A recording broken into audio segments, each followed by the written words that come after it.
श्री गणेशाय नमः श्री रामचंद्राय नमः रणी मारुनी इंद्रजिता सुमित्र झाला विजयान्वित तेने सुखावला रघुनाथ सुग्रीवायू स्वानंदे प्रभु रामचंद्र भगवान की जय। श्री नाथरायाला वंदन करून त्या ठिकाणी प्रभु रामचंद्रला वंदन करून श्री गणेशाला सरस्वती मातेला वंदन करून त्या ठिकाणी कथा सांगण्याला सुरुवात करते।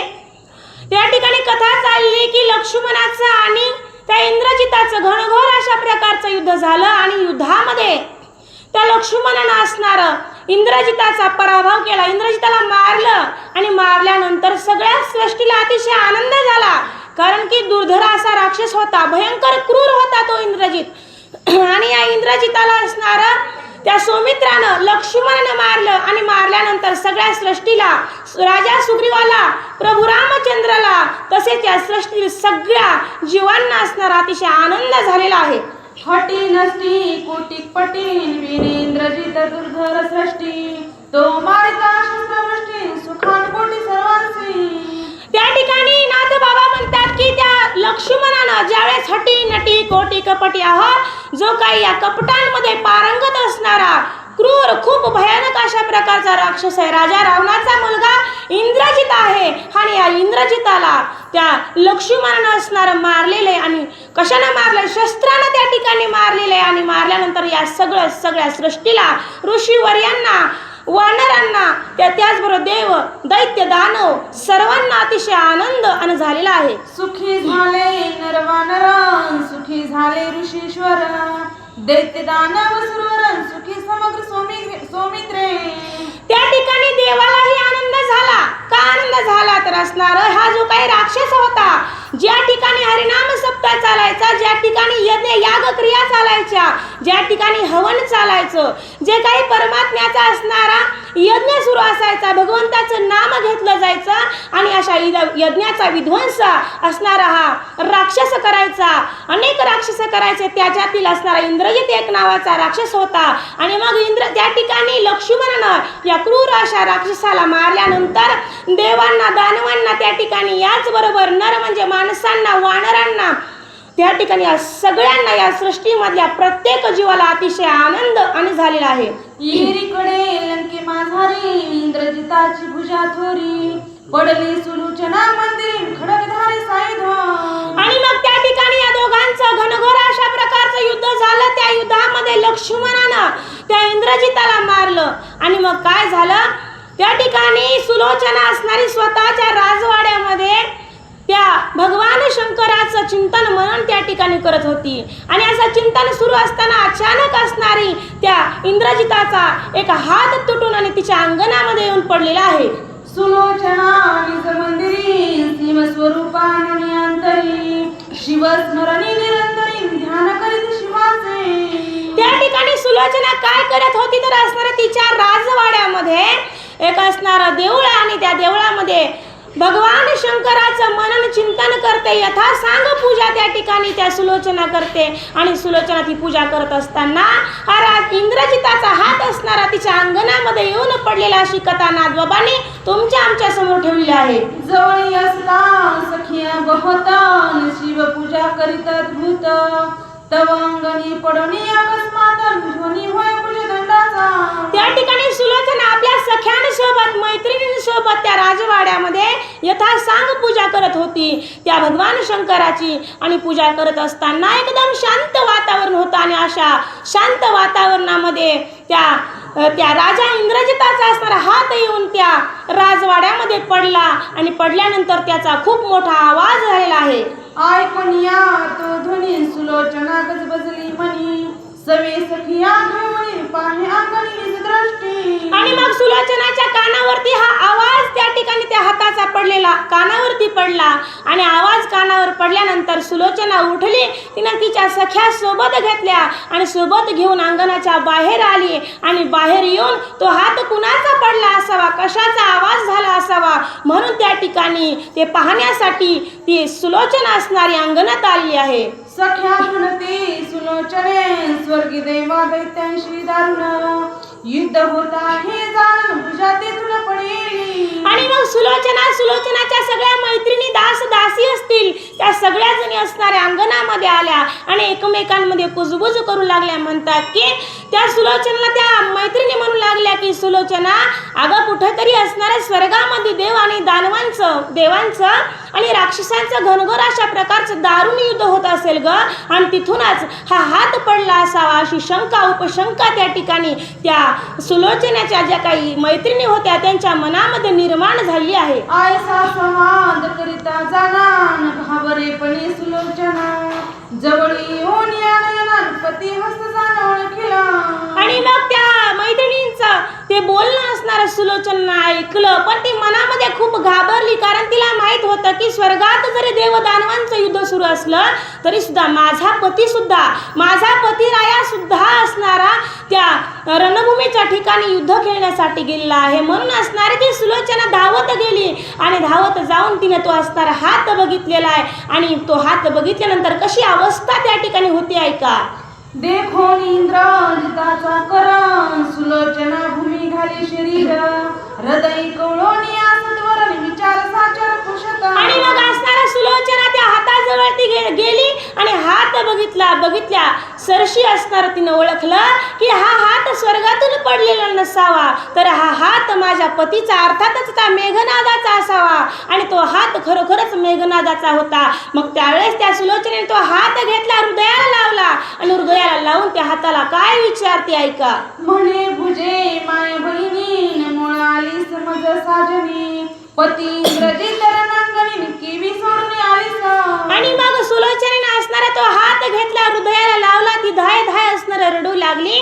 सुलोचना म्हणू लागली, अगं माझ्या पतीची भुजा आहेस तू, माय बहिणीच ग, हे साजनी. अगं माझ्या पतिरायाला तू काय सोडून आलीस इथं आणि कशासाठी आलीस, हा सगळा वृत्तांत तू मला सांग. म्हणून अशी विनवणी की सुलोचना रडत असणार करू लागली. अभिंग मार्जन उद्वर्तन करोनिया निराजन, सोय घालोनी लोटांगण पुसे आपण भुजेसी. आणि मग सुलोचनेने काय केलं, तो हात असणारा हृदयाला लावल्यानंतर त्या हाताला ती राजवाड्यात घेऊन गेल्यानंतर तिनं असणार त्या हाताला तेल, उटणं, दही, दूध, तूप असे पंच त्या ठिकाणी अमृतानं आंघोळ घातली. आणि आंघोळ घालून त्याची यथासांग पूजा केली, त्याला आरतीनं ओवाळलं आणि ओवाळून त्याला लोटांगण घातलेलं आहे. नी कुंभिले गेली पाठीन काय वर्तने रण संकटी, तू आलीस कासयासाठी ते गोष्टी सांगे. आणि मग सुलोचना असणारे त्या पतीच्या हाताला विचारू लागली, म्हणली, हे माय बहिणी, हे साजनी, अगं तू इथं कशासाठी आलीस, त्या रणांगणावरती काय प्रकार झाला, काय आडी अडचण आली, तो रणांगणावरती युद्ध कसं झालं, तू इथं कशासाठी आलीस, हा सगळा वृत्तांत असणार तू मला सांग. म्हणून असणारी सुलोचना त्या हाताला आणि विनवणी करू लागलेली आहे. मज पासून इंद्रजितानी युद्धा गेली अमृतांत, काय झाला तो सांगितलं मज यथार्थ सांगावा. अगं पतीची भुजा आहेस तू, माझी माय बहीण आहेस ग साजनी, त्या रणांगणावरती काय वृत्तांत घडला आणि तू इथं मला मूळ कशासाठी आली आहेस, तू मला इथं बोलवण्यासाठी का आलीस, तुझं नेमकं काय काम आहे, तिथं काय गोष्टी घडल्या, त्या तो सगळा वृत्तांत मुळापासून असणार तू मला सांग. माझ्यापासून माझा पती राया मेघनाद युद्ध करण्यासाठी गेला होता आणि गेल्यापासून काय सगळा जो काही वृत्तांत घडलाय तू मला निवेदन कर, असं सुलोचना बोलू लागली. आम्ही तुम्ही ओ साजनी दोघी जणी एकांग बहिणी, काय वर्तले रणांगणी समूळ कहाणी म्हणजे सांगे. अगं साजनी, तू असणारी माझी एकांग बहिणी आहेस ग, म्हणजे असणार मी माझ्या पतीची अर्धांगिनी पत्नी आहे, तर तू असणारे माझ्या पतीचा एक अर्ध अंगाची असणारी बाजू आहेस, तू माझ्या पतीचा हात आहेस आणि आपण दोघी एकांग बहिणी आहोत ग साजनी. तू मनामध्ये कुठलीच कल्पना दडून ठेवू नको, जो काही वृत्तांत, जो काही घडलेली घटना आहे असणार ती सगळी तू पूर्णपणे माझ्या समोर मांड, अशी विनंती ती सुलोचना त्या पतीच्या तुटलेल्या हाताला वारंवार करू लागली आहे. जरी मी असेन सत्यव्रतान पतिव्रता सुनिश्चित, तरी तो तिथीचा वृत्तांत माझं सांगितलं सांगावा. आणि मग सुलोचना असणारी त्या हाताला म्हणू लागली की खूप वेगवेगळ्या प्रकारे ती हाताला विचारणा करू लागली, पण तो हात काही बोलत नव्हता. मग त्या ठिकाणी सुलोचना म्हणू लागली त्या ठिकाणी, अगं साजनी माय बहिणी, अगं मी जर सत्य पतिव्रता असेल, पतीचं पतिव्रतपण जर मी त्या ठिकाणी शुद्ध भावाने आचरण केलं असेल तर तू असणार माझं ऐक, माझ्या पतीचा काय वृत्तांत घडलाय तो असणार मला निवेदन कर, असं सुलोचना बोलू लागली. तव ते अचेतन भुजान चेतना नाही ते सहजा, येरीने स्मरला कैलास राजन शरण तुझा मी स्वामिया. आणि मग त्या ठिकाणी ती सुलोचना त्या तुटलेल्या हाताला बोलू लागली आहे, कारण तो हात निर्जीव यथेष्टित त्या ठिकाणी पडलेला आहे, त्याच्यात कुठल्याच प्रकारचा जीव नव्हता. पण सुलोचना असणारी दुःखाच्या भावानं त्या हाताला विचारत होती काय घडलेला आहे वृत्तांत, काय कहाणी झालेली आहे, पण तो हात बोलत नव्हता. त्यावेळेस सुलोचना असणारी विचार करू लागली. तिने भगवान शंकराच्या समोर हात जोडले आणि शंकराला म्हणू लागली की स्वामी शंकरा, हे कृपाळू असणाऱ्या भगवंता, भक्ताच्या हाकेला धावणाऱ्या शिव म्हणतात ना शिवभोळा चक्रवर्ती, त्याचे पाय माझे चित्ती, सगळ्यात जर असणारा कोणता पावणारा भगवंत देव असेल तर तो आहे भगवान शंकर जे असणारे. आणि म्हणून त्या सुलोचना भगवान शंकराला हात जोडले आणि म्हणू लागली की शंकरा, हे स्वामी, हे दीनानाथा, अनाथाच्या नाथा, त्या ठिकाणी मी तुम्हाला शरण आले. माझ्या पतीच्या भुजा असणारी मला बोलली पाहिजे, जो काही घडलेला वृत्तांत आहे तो मला तिने सांगितला पाहिजे, अशी विनंती सुलोचना भगवान शंकराला करते. पती भुजांगणी आली चेतना विरहित पडली, आत्मशक्ती चेतवणी वहिनी सजीव केली पाहिजे. हे भगवंता, हे श्री शंकरा, अरे माझ्या पतीचा हात निर्जीव अशा अवस्थेमध्ये असणारा माझ्या अंगणात येऊन पडला होता, पण या हाताला असणारा तू सजीव करायचं आणि जो काही वृत्तांत आहे हा सगळा मला निवेदन करायचा, अशी विनंती सुलोचनेने भगवान शंकराला केलेली आहे. म्हणून या सीमा लागी स्तुती करिता तय प्रसंगी, शिव दयाळू भक्ता लागी आज्ञा करी इंद्राते.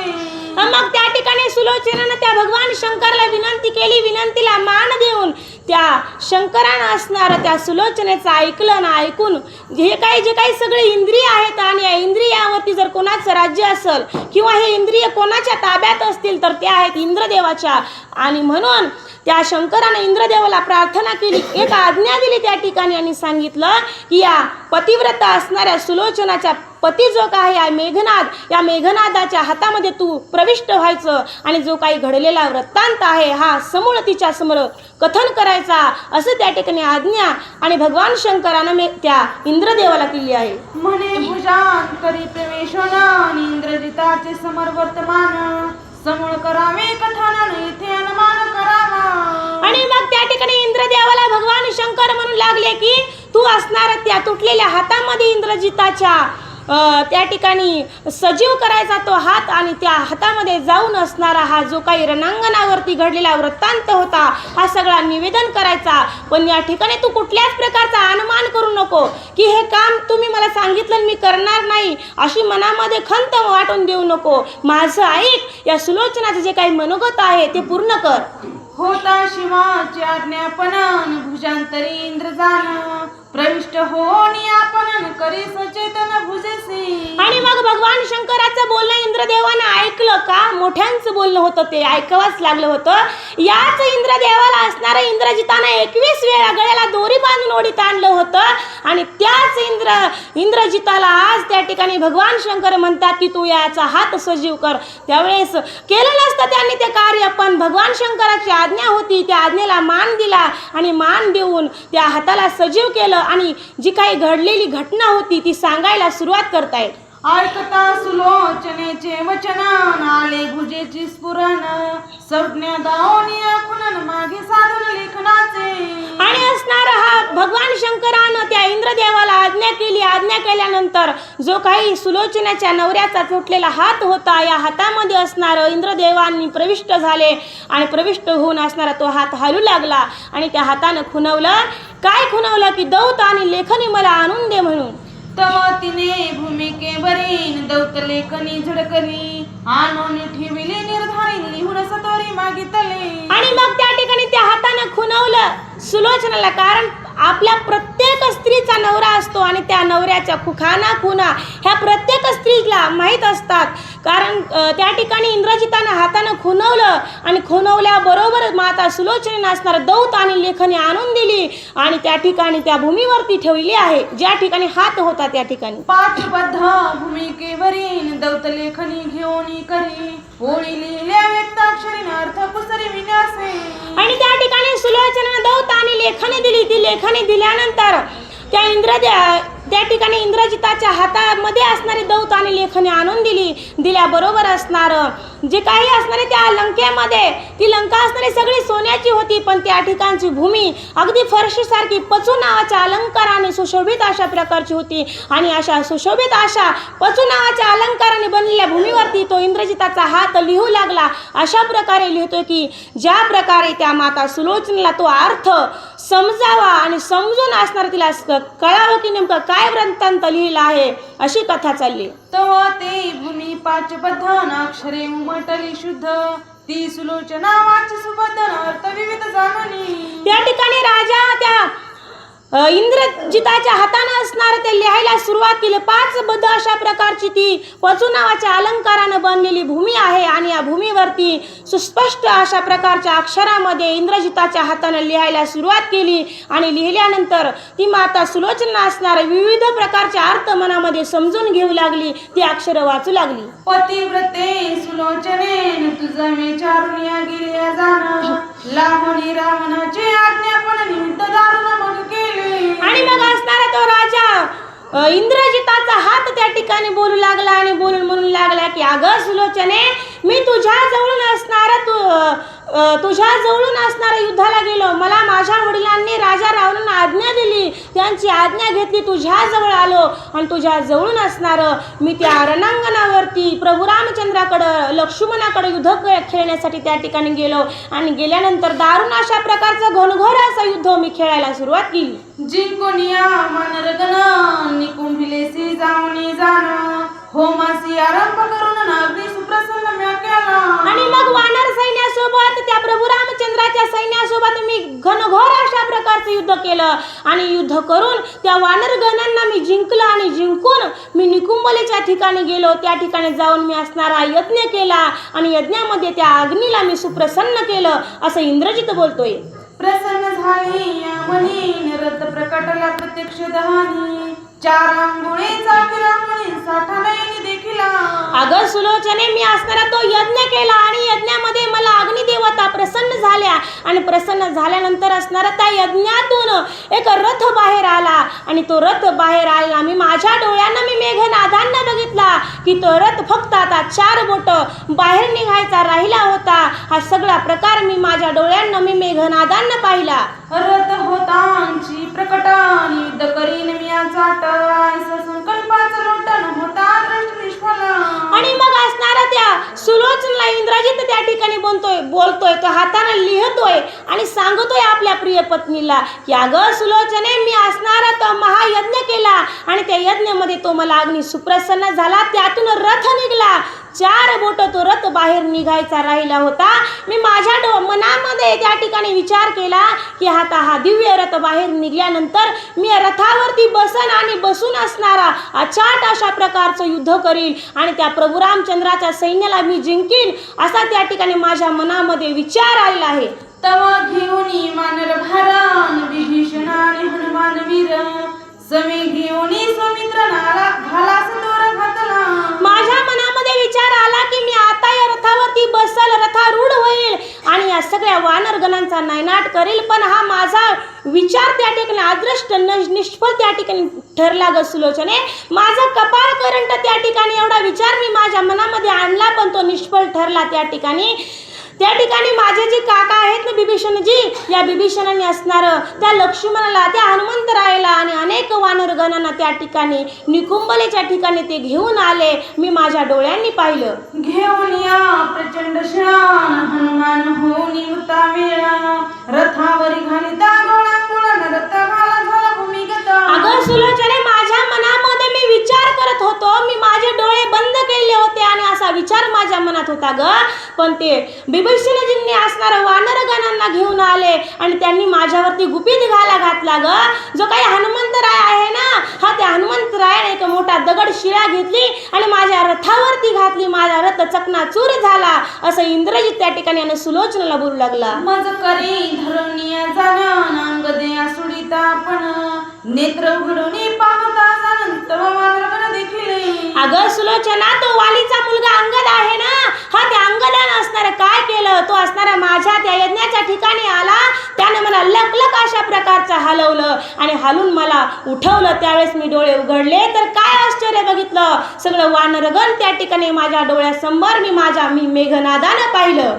मग सावध होनिया सारथी रतानुनिया रतारोहण करुनिया युद्ध त्या सभा मांडले. आणि मग काय झालं असणार, मी माझे डोळे उघडल्यानंतर समोर वानर सैन्य बघितलं.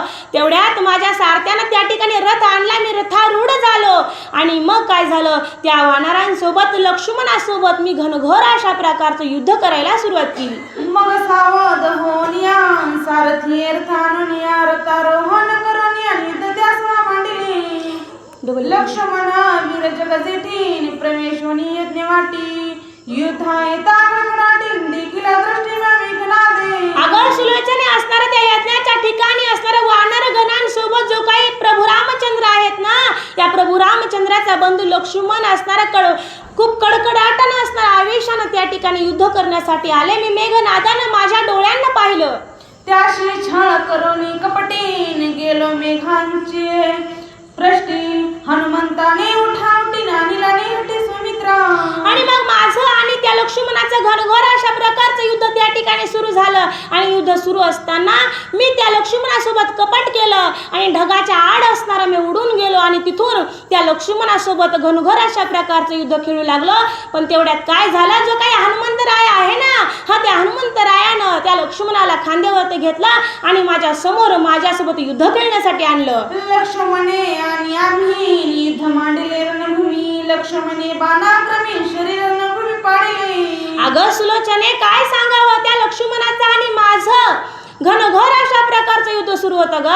पण त्या लक्ष्मण असणारं मला दुर्धर अशा प्रकारचे बाण मारले आणि त्या बाणानं माझं शरीर त्या रणभूमीच्या ठिकाणी कोसळलं. लक्ष्मणे विंधोनी सत्वरीन होय भुजाची दिल्या शरी एक पडली धरेवरील लंके माझारी दुसरी. अगं सुलोचना, तुला काय सांगावं, त्या लक्ष्मण असणारं माझं शरीर रणभूमीवरती त्या ठिकाणी पाडलं. त्या ठिकाणी 2 बाण सोडले आणि बाणामध्ये माझा एक हात असणारा त्या रणभूमीच्या ठिकाणी पडला ग आणि दुसरा जो काही हात होता तो लंकेमध्ये येऊन पडला, असं त्या ठिकाणी इंद्रजितानं सुलोचनाला सांगू लागला. घालिता श्रीरामाची शपथान तेने बाणासी बळ अत्यंत इंद्रजिताचा शिरपातन केला निश्चित सुमित्रे. आणि त्या ठिकाणी त्या लक्ष्मणाने काय केलं, माझा पहिला हात तोडला, तो रणभूमीवर पडला. दुसरा हात तोडला, तो लंकेमध्ये येऊन पडला ग. पण विशेषतः जर सांगायचं म्हणलं तर त्या प्रभू रामचंद्राची शपथ त्या बाणाला लक्ष्मणानं वाहिली आणि शपथ म्हणून असणारा बाण सोडला. तो माझा असणारा त्या बाणना शिरछेद केला, माझं मुंडकं धडाच्या वेगळं केलं सुलोचने, असं त्या ठिकाणी इंद्रजित पत्नीला सांगतोय. एक भुजा दंड उडाला तो तुझ कारणी मुळ धाडिला शिर रामचंद्रन मन्नाला न केले तुझला कळावे. अगं सुलोचना, तू म्हणशील या ठिकाणी मला मूळ का असणारा हात पाठवलास ग, तर त्याचं उत्तर आहे की माझं असणारं शिरकमळ, माझं मुंडकं असणारं प्रभू रामचंद्राच्या दर्शनासाठी तिकडं पाठवलंय ग, तिकडं नेलंय ग. पण माझं मुंडकं कुठं आहे हा वृत्तांत तुला समजावा म्हणून असणारा माझा एक हात तुझ्याकडं पाठवलेला आहे, असं इंद्रजित बोलतोय. धड पडिले निकुंभळीसी शिर नेले रामचंद्रापासी आता आपल्या अस्तित्वासी प्रकट जनांसी दाखवी. अगं सुलोचने, माझा असणारा एक हात लंकेमध्ये पडला, एक रणभूमीवरती पडला. माझं जे काही धड होतं, जे शरीर होतं, ते सुद्धा असणाऱ्या निकुंभलेच्या ठिकाणी पडलेलं आहे. आणि माझा शिरकमळ, माझं मुंडकं असणारं प्रभू रामचंद्राच्या दर्शनाला गेलं आहे ग. पण तू आता तुझं साध्य त्या ठिकाणी कर, तू आत्मा असणारं तुझा उद्धार करून घे, तू असणारा सती जा, असं त्या ठिकाणी इंद्रजिताचा हात बोलू लागला. सतीत्व असेल संपूर्ण देवलोकावा लक्ष्मण वंदोनी श्रीरामाचे चरण शिरापण मागावे. अगं सुलोचना, तू जर खरंच सत्य जर असशील ना, तर तू माझ्या बोलणं त्या ठिकाणी ऐकतो असणार त्या प्रभू रामचंद्राकडे जा, प्रभू रामचंद्राचं दर्शन घे, त्या लक्ष्मणाचं दर्शन घे. जो काही आपल्यासाठी स्वानंद सोहरा आहे ना लक्ष्मण, याही लक्ष्मणाचं दर्शन घे आणि स्वतःचा उद्धार कर. तू सती जा, तुझा उद्धार होईल असं इंद्रजित बोलतोय. मी प्राण अर्पणी लक्ष्मणान भव समुद्र पार झालो जाना, तुझी मार्ग प्रतीक्षा सुलोचना करीत जाण वेगी. अगं सुलोचना, मी माझा उद्धार केलाय ग, मी माझा प्राण प्रभू रामचंद्रला त्या ठिकाणी अर्पण केलाय ग, पण माझा जीव, तू माझी प्रिय पत्नी आहेस ना, तुझ्यामध्ये अडकलाय ग. मी तुझी असणार, मी सावीच्या पदाला त्या ठिकाणी गेलोय ग, पण माझा जीव तुझ्यात अडकलाय. तुझी मी वाट पाहतोय, त्या ठिकाणी तू लवकरात लवकर मला भेटण्यासाठी ये. आयशा पाच बद्धभूमीवरी वाचिल्या अक्षरांच्या हारी, तेने सुलोचना सुंदरी अंगधरेवरी टाकीत. आणि मग सुलोचना असणार आपल्या पतिरायाच्या हातानं काय वृत्तांत लिहिला, हा असणारा शांतपणे ऐकला, ऐकून असणारा त्याचा त्यावर विचार केला आणि विचार केल्यानंतर ती एक स्त्री आहे आणि तिचा पती गमावलेला आहे म्हणून तिला अतिशय दुःख झालं. ती गहिवरून त्या ठिकाणी आली आहे आणि दुःखामध्ये ती असणारी गडबडा लोळू लागली. अकांत तिच्या अंतकरणामध्ये पेटला होता की माझा पतिराया मला सोडून गेलाय, म्हणून तिची अतिशय व्याकुळ परिस्थिती त्या ठिकाणी निर्माण झाली. आणि त्या असणाऱ्या सुलोचनेने स्वतःचं शरीर असणारं त्या जमिनीवरती तिचं कोसळलं. ती गडागडा असणारे लोळू लागली, पतिराया पतिराया म्हणून आक्रंदन करू लागली. इंद्रजिता तुझ विनान मजदाही दिशा झाले शून्य, करुणा देऊ आलिंगन शुभवचन कोणा बोलू. आणि मग त्या ठिकाणी सुलोचना म्हणू लागली की पतिराया पतिराया, अरे कोणाला मी आलिंगन देऊ, मला का तू सोडून गेलास रे, तुझ्या वाचून असणारा हा वियोग मी कसा सहन करू, का मला सोडून गेलास तू. आजपर्यंत असताना तू माझ्यासोबत एक क्षणही माझ्यासोबत मला न विचारता कुठं राहिला नव्हतास रे मेघनादा, पण आज ही वेळ माझ्यावर कशी आली, मला तू का सोडून गेलास. म्हणून असणारी ती सुलोचना गडबडा लोळू लागली, आक्रंदन करू लागली, छाती उर बडवून त्या ठिकाणी रडू लागली, पतिराया पतिराया म्हणून.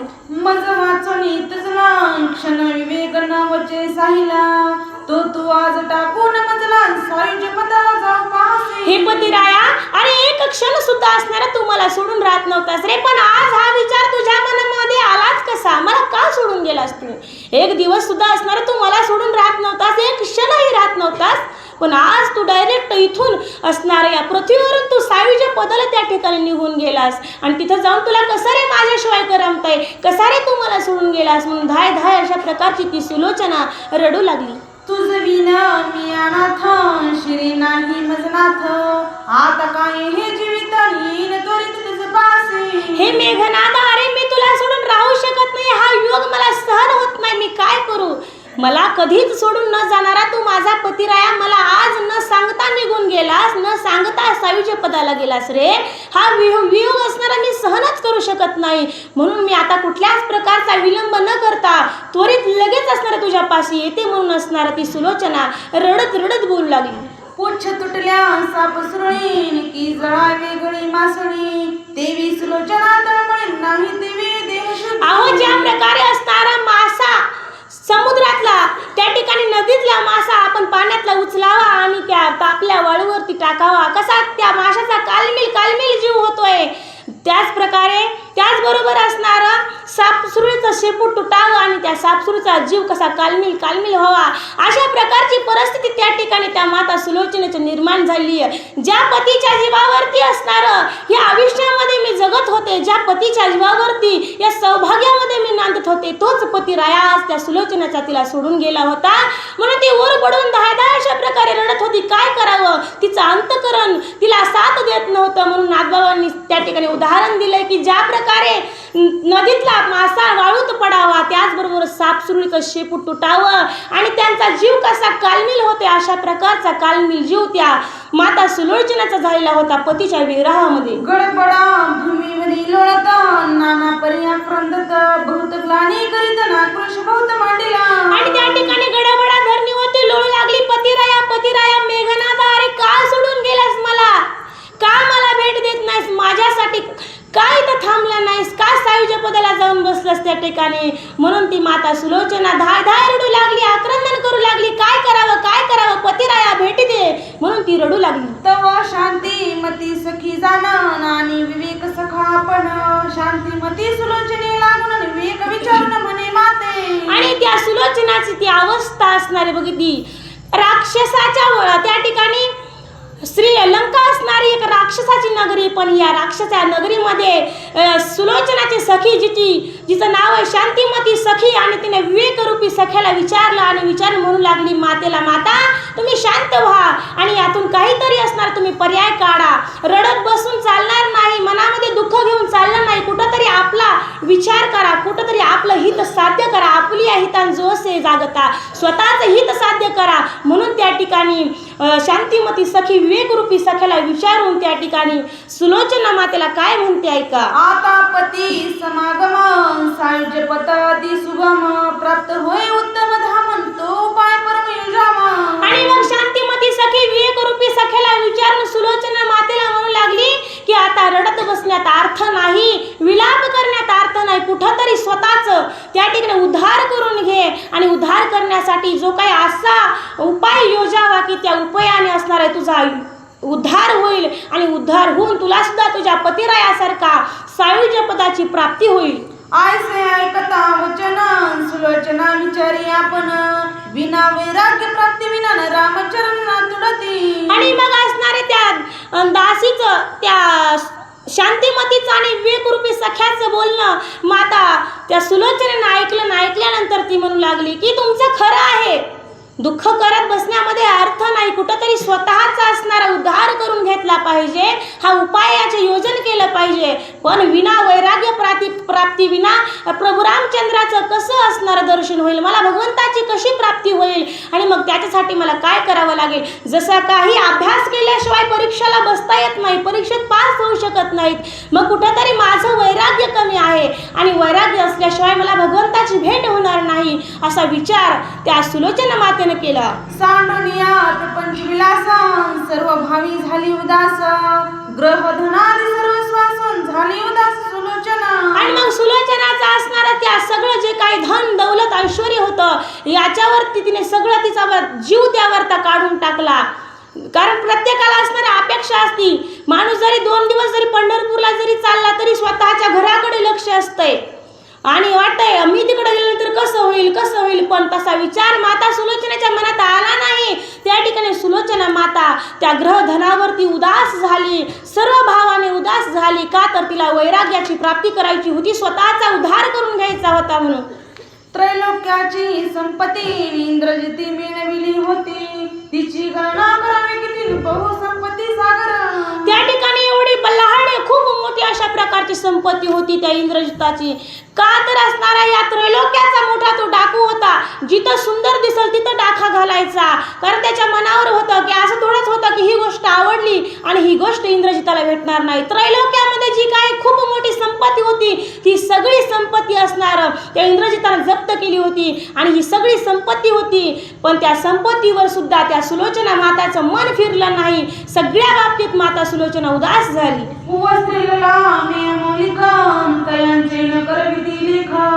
सुलोचना मानी त्या ठिकाणी वस्त्रे ललामे, त्या ठिकाणी वेगवेगळ्या प्रकारचे राजाच्या घरचे वस्त्र असतील, वेगवेगळ्या प्रकारचे मखमलीचे असतील, सोननान असतील, अलंकार असतील, या सगळ्यांवरती असणार त्या सुलोचना मातेनं ते मानियोग ज्या प्रकारे असणार एखादा सुंदर पदार्थ माणसाने बघावा, त्यावर माणसाची अपेक्षा होती की ते हा पदार्थ खावा. पण असणार ज्यावेळेस तो पदार्थ उलटीसारखा दिसावा त्यावेळेस माणूस त्याच्याकडे बघत नाही. तसं हे नाथबाबांनी त्या ठिकाणी उदाहरण दिले की ते मानियोग सुलोचनाला असं ते जे काही धन दौलत ऐश्वर्य होतं ते एका उलटीप्रमाणे दिसू लागलं आणि ते सुलोचना त्याच्याकडे बघत सुद्धा नव्हती. तिचं मन पूर्णपणे किसनलं होतं. आशा तृष्णा कामना यांची गोळवण करून जाणा निस्प्रभ झाली सुलोचना दान धर्म करू सरई. आणि त्या ठिकाणी सुलोचना आशा मनशा तृष्णा कामना या सगळ्याच्या तिघींची असणारी बोलवण केलेली आहे. मनामध्ये कुठल्याच प्रकारची गोष्ट मनामध्ये नव्हती की हे धन माझं आहे, माझ्या पुढच्या पिढीला होईल, नातवाला पंतवाला होईल, माझ्या या पिढीतल्या माझ्या पुढच्या वंशाला होईल, अशा कुठल्याच प्रकारची मनामध्ये कल्पना त्या सुलोचनाच्या मनामध्ये राहिली नव्हती. आणि त्या सर्व भावी सुलोचना उदास झाली आणि जे काही ऐश्वर्य होतं, धन दौलत होती ती तिने सगळीकडे वाटायला सुरुवात केली. जडित मुद्रा अलंकारण मणी मंडित उत्तम हार इंद्रजिताचे भंडार माटी समग्र दिशासी. त्या ठिकाणी सुलोचना जे काही धन होतं, परिमित अशा प्रकारचं धन होतं, अंगठ्या होत्या, सोनं नाणं होतं, रत्न अलंकार आभूषण वेगवेगळ्या प्रकारचे, सांगावं तितकं कमीच होतं. एवढं ऐश्वर होतं त्या इंद्रजिताचं. आणि हे सगळं ऐश्वर सुलोचना माता वाटू लागली कोणाला तर ब्राह्मण देवतांना. बोलवणी ऋषी ब्राह्मण आणि सुवासिनी जाण वाटती झाली धन अपरिमित जाणते काळी. आणि मग माता सुलोचनानं काय केलं, ब्राह्मणांना बोलिलं, सुवासिनी ज्या काही स्त्रिया होत्या या सगळ्यांना बोलवलं आणि बोलून असणार जे काही सोनं नाणं धन दौलत होती ही सगळी वाटायला सुरुवात केली. करोनी लोभाची बोहरी न देणे दवडोनी दुरी कृपणता घालोनी बाहेरी वाटी सुंदरी श्रीमष्ण. आणि त्या ठिकाणी सुलोचना जो काही खोटारडेपणा होता स्वतःच्या अंतकरणामध्ये, जे काही असणारा चिंगटपणा होता, हे सगळं कृपणता घालोनी बाहेरी, मनामध्ये जे काही चिकटपणा होता, जे काही खोटारडेपणा होता, हे माझं आहे, जे काही स्वार्थीपणा होता, हे सगळं असणारे तिने मनातून काढून टाकलं आणि ती असणारी जे अपरिमित अशा प्रकारचं धन होतं ती सगळ्यांना वाटू लागली. लोभे धन पुर जाती मुळीच त्याकडे माती भूमी शिल्पी संपत्ती तोंडी माती पाषाण. आणि त्या ठिकाणी नाथबाबा तुमच्या आमच्या समोर उदाहरण ठेवतात की लोभे धन पुरो जातीने मुळीच त्याकडे माती भूमी निक्षेपिली संपत्ती तोंडी माती पाषाण. त्या ठिकाणी सुलोचना कशी होती, ज्याप्रमाणे माणसं असणारा पहिल्या काळामध्ये बँकी नव्हत्या आणि मग लोक काय करायचे, सोनं नाणं साचवायचे, पैसा साचवायचे आणि जमिनीच्या खाली खड्डा खणून त्यामध्ये पुरायचे. पण नाथबाबा सांगतात की सुलोचना तशी नव्हती. तिने पुढचा कुठल्याच प्रकारचा विचार केला नाही की माझ्या पुढच्या पिढीला हे धन कामाला येईल. मग नाथबाबा म्हणतात की जे लोक जमिनीमध्ये हे धन पुरतात ते त्यांना अजिबात भेटत नाही, त्याची माती होऊन जाते.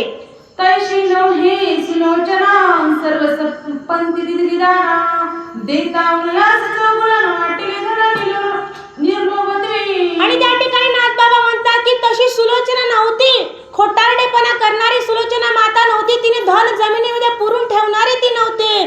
तिने असणारं हे सगळं धन असणारं या सगळ्या जणांना वाटायला सुरुवात केली आहे. दास दासी सेवकं त्यासी दिले यथेष्ट कनक माग त्यासी नवीन मुखं सती चोख सुलोचना.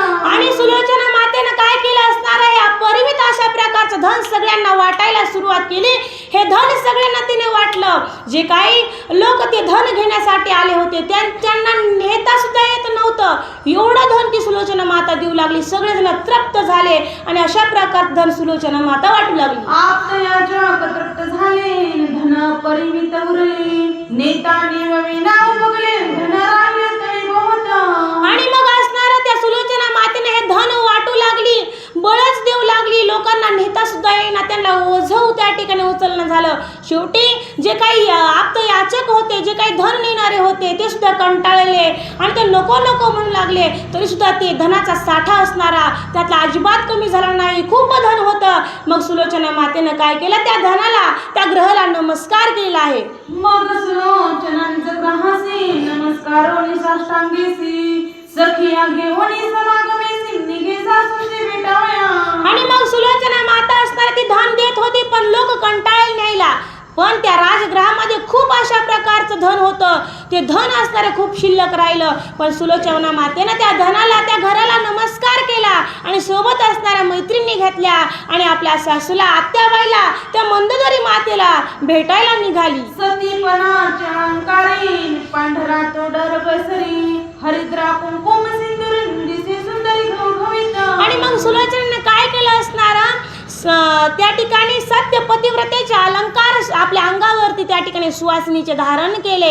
या ठिकाणी पांढरा तोडर म्हणजे असणार एक पायातील असणारा अलंकार घातला आणि गळ्यामध्ये असणारा पांढरा अलंकार घातलेला आहे. हळद कुंकू त्या ठिकाणी लिहिलेला आहे आणि सुशोभित अशा प्रकारची ती माता सुलोचना दिसू लागली. शुभ्र कंचकी शुभ्र वस्त्र शुभ्र सुमनांचं शृंगार तेने शोभत से सुंदर मनोहर पतिव्रता.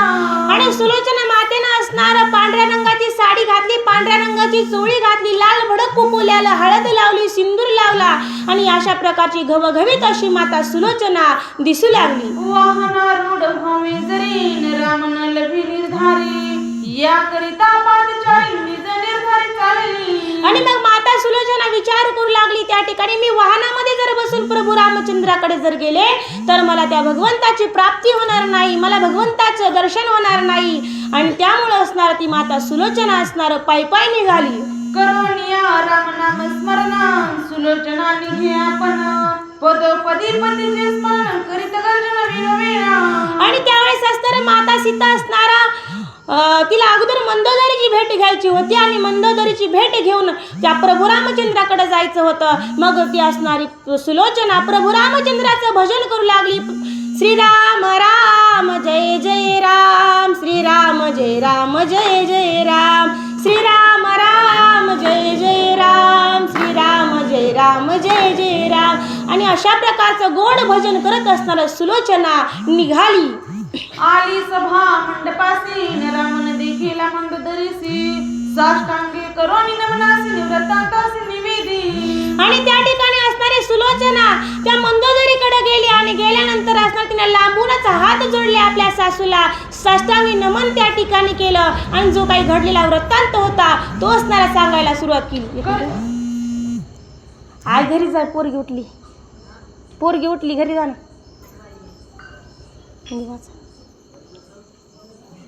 वाचा.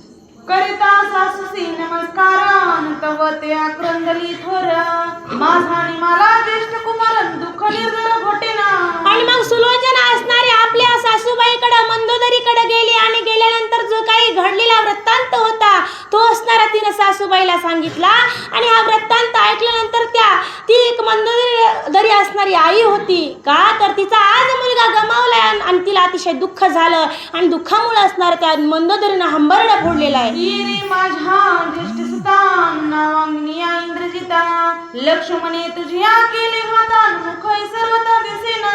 आणि मग असणारी ती मंदोदरी धायधा अशा प्रकारे रडू लागली, म्हणू लागली की असणारे माझ्या ज्येष्ठ सुता माझ्या इंद्रजिता, अरे मला का सोडून गेलास रे, मला न सांगता सोडून गेला, शेवटी तुझी आणि माझी भेट सुद्धा झाली नाही रे, आणि असा गुपचूप तू असणारे मला का सोडून गेलास.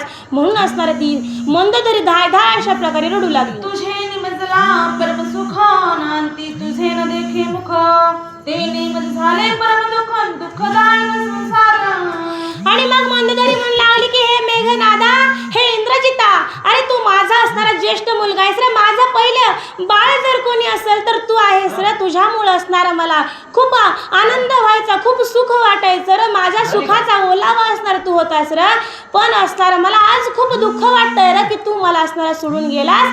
मी असणाऱ्या निजांची सोयरी खूप दूर असणारे अंतरले रे, तुझी आणि माझी आता भेट सुद्धा होऊ शकत नाही.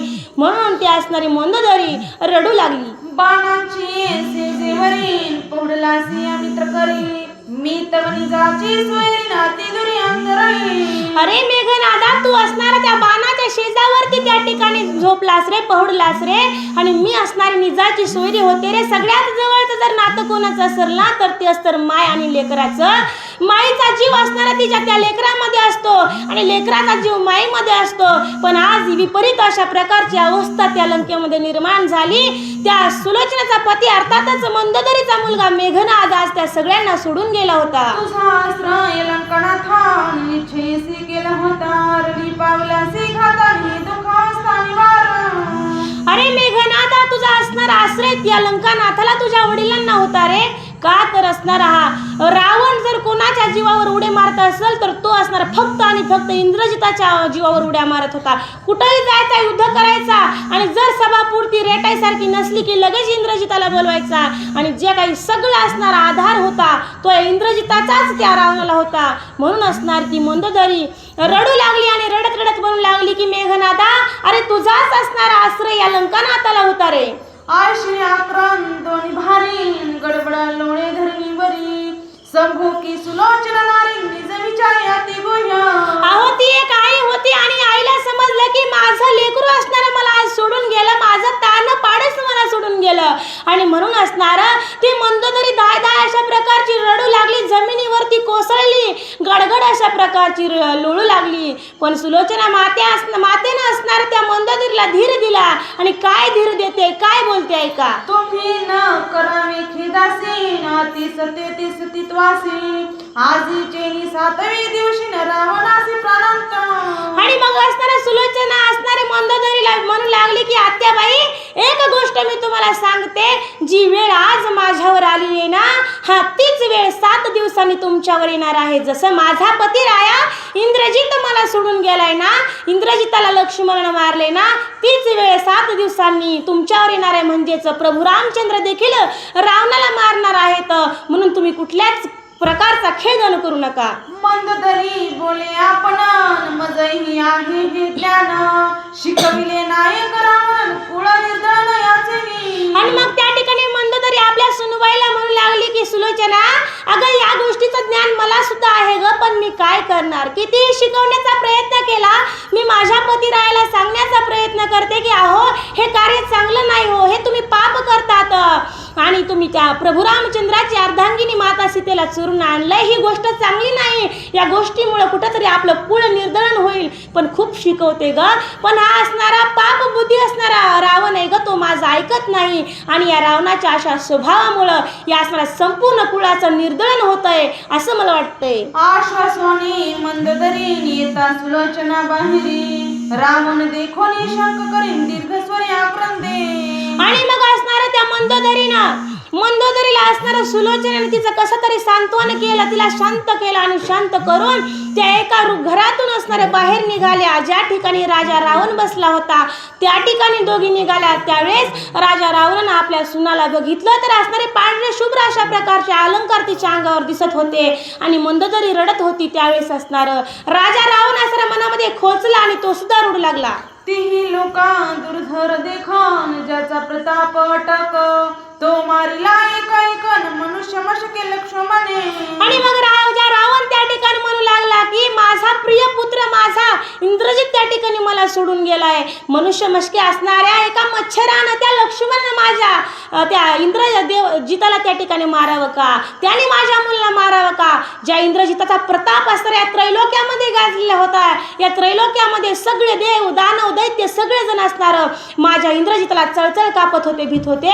पण आज या मनुष्य मशके लक्ष्मणानं माझ्या मुलाचा नैनाट केला म्हणून असणार तो राजा रावण आक्रंदन करू लागला. आठविता पुत्र दुखन, 10 हे मुखी करी शंख, दुःखे तळमळीत दशमुखन अधोमुख मूर्छित. आणि स्वतःचा मुलगा सोडून गेला म्हणून असणारा राजा रावण 10 तोंडानं रडू लागला, धाय प्रकारे रडू लागला आणि रडता रडता असणारा जमिनीवरती कोसळला, मूर्छित त्या ठिकाणी पडलेला आहे. दुःखी मूर्छित दशाननान, थापटोनी सुलोचना, करोनिया समाधान गुह्य ज्ञान अनुवादे. आणि मग सुलोचनानं काय केलं, आपले मामाजी अर्थातच सासरे जे आहेत ना रावण महाराज, हे असणारे चक्कर येऊन मुलाच्या विरहामध्ये जमिनीवरती कोसळले. आणि मग सुलोचनेने आपल्या सासऱ्याला धरून उठवून बसवलं आणि काहीतरी गुह्य ज्ञानाच्या गोष्टी, काहीतरी असणाऱ्या फायद्याच्या गोष्टी ती माता सुलोचना मामाजींना सांगू लागली. सम्मुख गाही देत प्राणान, वीर पावती कृत कल्याण, पती पावला ब्रह्मपद पूर्ण दुःख आपण न करावे. आणि मग सुलोचना त्या ठिकाणी म्हणू लागली की मामाजी, अहो तुम्हाला मी एक गोष्ट सांगते, तुम्ही ऐका. ज्यावेळेस असणाऱ्या युद्धामध्ये माझा पतिराया त्या ठिकाणी रणांगणावरती युद्ध खेळत असताना त्या ठिकाणी त्याचा म्हणजे त्याचा असणारा मृत्यू त्या रणांगणावरती त्या ठिकाणी आलेला आहे आणि म्हणून माझ्या पतिरायाचा उद्धार झालेला आहे. म्हणून तुम्ही असणाऱ्या कुठल्याच प्रकारचा खेद मनामध्ये वाटून घेऊ नका, कुठल्याच प्रकारचं दुःख व्यक्त करू नका. माझ्या पतिरायाला सायुज्य पद त्या ठिकाणी भेटलेलं आहे, माझ्या पतीचा उद्धार झालेला आहे. बाणी श्रीराम शपथ व्रती, सुमित्राची निज हस्ती, इंद्रजितासी परमगती दुःख तदर्थी न करावे. अहो मामाजी, प्रभू रामचंद्राचा असणारा बंधू लक्ष्मण आहे ना, त्या लक्ष्मणानं असणार बाण घेतला आणि बाणाला प्रभू रामचंद्राची शपथ वाहिली आणि असा शपथ वाहून बाण सोडला. त्या बाणानं माझ्या पतिरायाचा वध झाला आणि त्यामुळं माझ्या पतिरायाचा उद्धार झाला. त्यामुळे तुम्ही कुठल्याच प्रकारचं दुःख मनाला वाटून घेऊ नका. धैर्य धरोनी संपूर्ण, सांडा शोक दुःख रुदन, माझे काही विज्ञान पण सावधान वधारा. अहो मामाजी, तुम्ही असणारं दुःख सोडून द्या.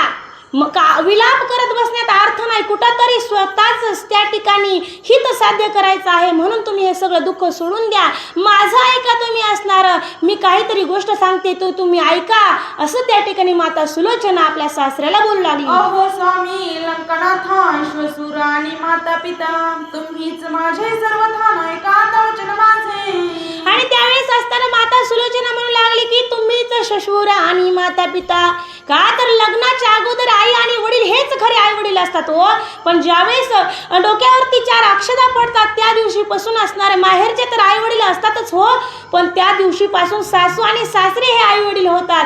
आणि मग सुलोचना म्हणू लागली की तुम्हीच माझे आई वडील आहात, आणि कुठंतरी माझी एक विचार तुम्ही ऐका, माझं काय म्हणणं आहे ते समजून घ्या, म्हणून ती सुलोचना सासऱ्याला विनवणी करू लागली. इंद्रजिताचे शिरकमळ घेऊन गेले गोळांगुळ, ते आणून द्याल ते तरी पण सकल पावले.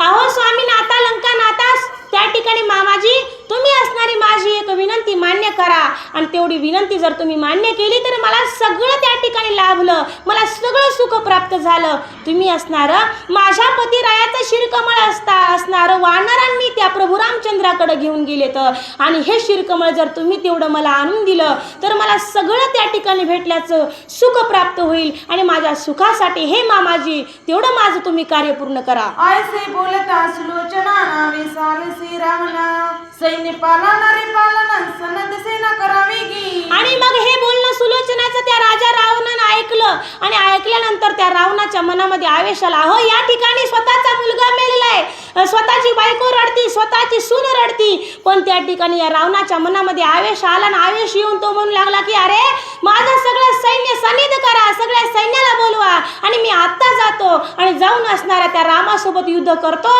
आणि ते शिरकमळ घेऊन येतो. म्हणे सुलोचने माये स्वस्त होऊन या राही, इंद्रजिताचे शिरलवलाही नातांची पाहे आणि तो.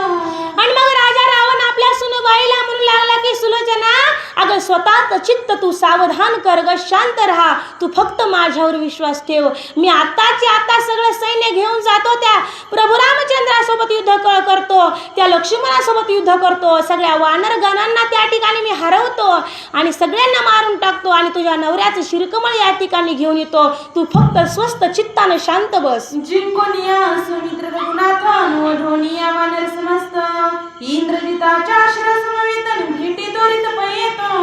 अगं सुलोचना त्या प्रभू रामचंद्राला, लक्ष्मणला आणि त्या सगळ्या वानरगणांना मी मारतो ग, आणि मारून ते जे काही तुझ्या पतीचं शिरकमळ आहे ते घेऊन तुझ्या भेटीला येतो. तव पर्यंत आपण स्वस्त करून अंतकरण, येथे असावे जाण युद्धाकारण मी जातो. अगं सुलोचना असणारा मी आत्ता जातो, युद्ध करतो, आणि युद्ध करून तुझ्या नवऱ्याचं तुटलेलं ते मुंडकं आहे ते आणतो, पण माय तू तोपर्यंत रडू नको, तुझं अंतकरण शांत कर, आणि शांत अंतकरणाने तू फक्त माझी वाट बघत बस, असं रावण आपल्या सुनबाईला बोलतोय. आयसा वीर भाव जाणून मंदोदरीने सुलोचने लागून, एकांत नियोनिया जाणून आयशा बरी सांगितले.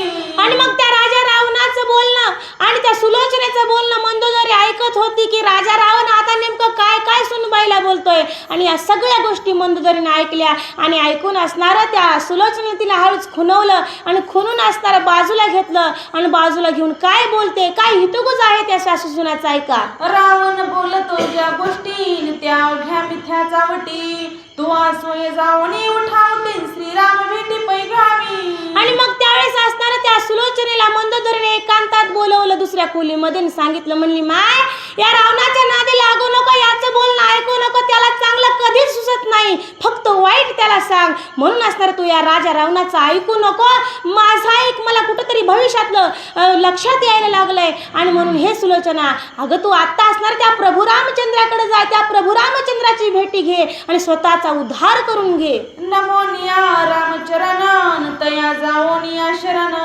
शिरानोनी सहित जाण आपण आपण उद्धारी.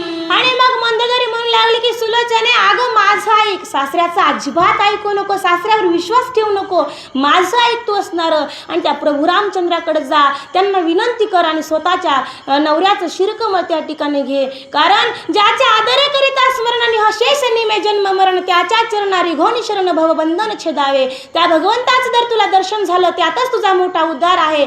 म्हणून हे सुलोचना अगं सासऱ्याचं ऐकू नको, त्या भगवंताची भेट घे, आणि भेट घेऊन स्वतःचं कार्य पूर्ण कर.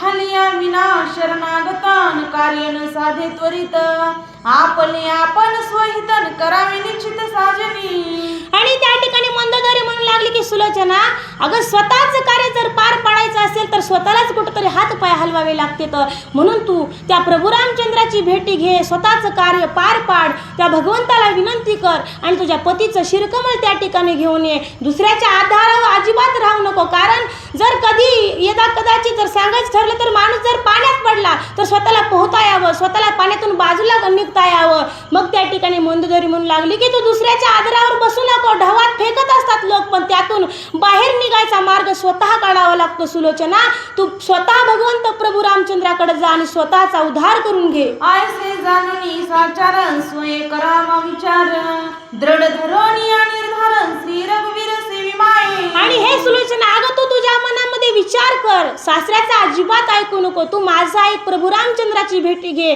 आणि स्वतःचा विचार त्या ठिकाणी कर. स्वतःचा मनामध्ये दृढ विचार करून भगवंताची भेटी घे, त्यातच तुझा उद्धार आहे. परस्वाधीन जो होयन त्याचे कार्य कधी न होय स्वय आपण आपली स्वयं सोहित पाणी साधावे.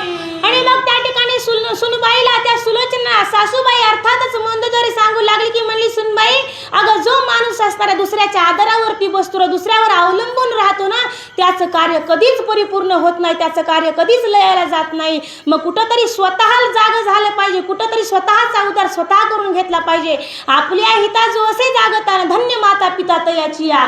आणि म्हणून असणार हे सुलोचने, अगं कुठंतरी तू स्वतः असणार त्या भगवंताची भेट घे आणि स्वतःचा उद्धार करून घे. ऐकोनी मंदोदरीची माता सुलोचना घाली प्रणिपात येऊनी मिला लंकनात आज्ञा त्वरित मागत असे. आणि मग त्या सुलोचना मातेचं मंदोदरीचं त्या सुलोचना मातेनं सगळं बोलणं ऐकलं आणि बोलणं ऐकून सुलोचना मातेला त्या ठिकाणी नमस्कार केला आणि नमस्कार करून राजा रावणाला आज्ञा मागण्यासाठी त्या सासरे बुवांकडे गेले आहेत. मागवया पतीच्या शिरान भेटू जाईन श्री रामचंद्र आज्ञा मज द्यावी दश शिरान तू सासुरा मज लागे. आणि मग त्या असणारे सुलोचना सासरे बुवांकडे गेली आणि सासरे बुवांना म्हणू लागली की भेटू जाईन श्री रामचंद्र आज्ञा देई दश शिरा. अरे त्या ठिकाणी मामाजी, तुम्ही असणार मला आज्ञा द्या, मला त्या प्रभू रामचंद्राला भेटायला जायचंय, म्हणून मी तुमच्याकडे आज्ञा मागायला आले. का तर तुम्ही असणारे माझे मामाजी आहेत, तुम्ही माझे सासरे आहेत आणि म्हणून तुम्ही असणार मला आज्ञा द्या,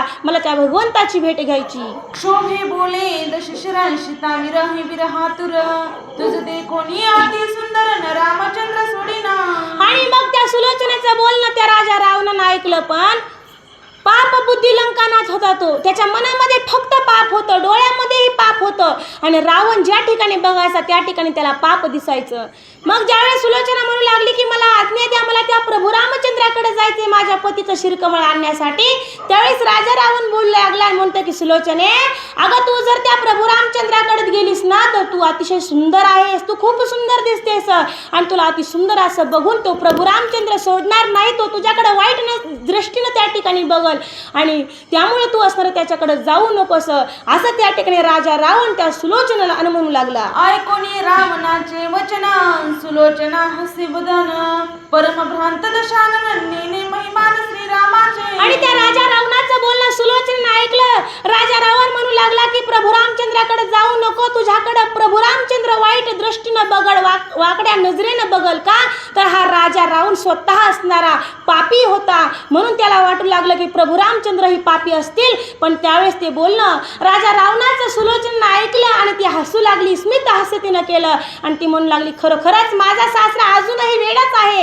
याच्या लक्षात अजिबात येत नाही का, खूप याच्या डोक्यामध्ये याच्या मनामध्ये भ्रम आहे. प्रभू रामचंद्र असणारा सगळ्यांची माय बाप सगळ्यांचं सर्वस्व जर असेल कोणतं तर प्रभू रामचंद्र आहेत, पण या भगवंतावर सुद्धा डाऊट असणारा माझा सासरा घेतोय. श्रीराम पर श्री सहोदरन ज्याचे नाम परम पवित्र नामे पावन चराचरण श्री रघुवीर परब्रह्म. आणि मग सुलोचना माता त्या ठिकाणी म्हणू लागली की प्रभू रामचंद्र परस्त्री सहोदर आहे.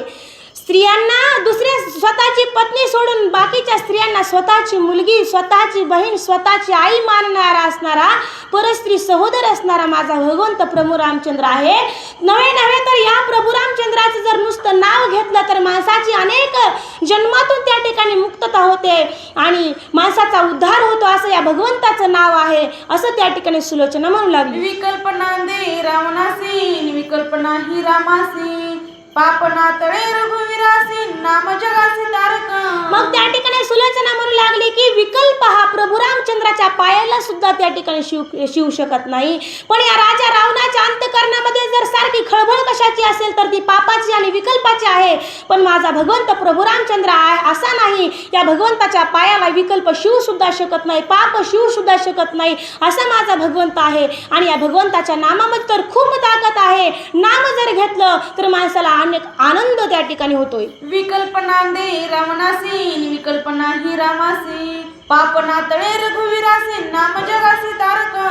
आयसे बोलता सुलोचना, मंदोदरी येऊनी जाना, भेटा मया रघुनंदन, आज्ञापना देववी. आणि मग असं बोलणं त्या सुलोचनेचा आणि राजा रावणाचा संवाद मंदोदरीने ऐकला आणि मंदोदरीने तो त्या ठिकाणी संवाद ऐकला आणि ऐकून त्या सुलोचनेला प्रभू रामचंद्राकडे जाण्यासाठी आज्ञा देण्याचं त्या ठिकाणी विनंती ती सुलोचनाची सासू मंदोदरी करू लागलेली आहे. जाणूनिया भविष्य चिन्ह, नाडना देता झाला रावण, मग सुलोचना निघे आपण रामानवन करामया.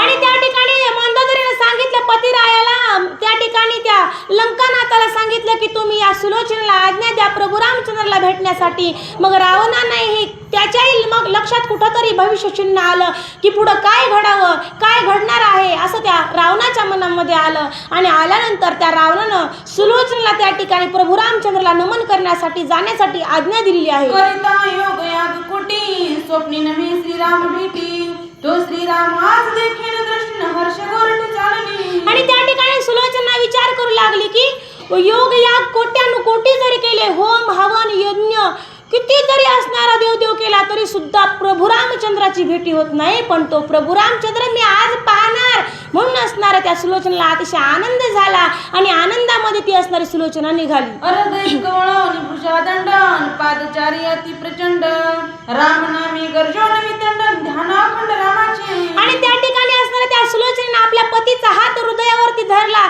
आणि पादचारी प्रचंड असणारी सरसर अशा प्रकारे ती फास्ट चलू लागली. कधी माझ्या भगवंताला भेटल, कधी त्या राघवाची मला भेट होईल, माझ्या मायबापाची मला कधी भेट होईल म्हणून असणार ती आनंदी झाली ती सुलोचना.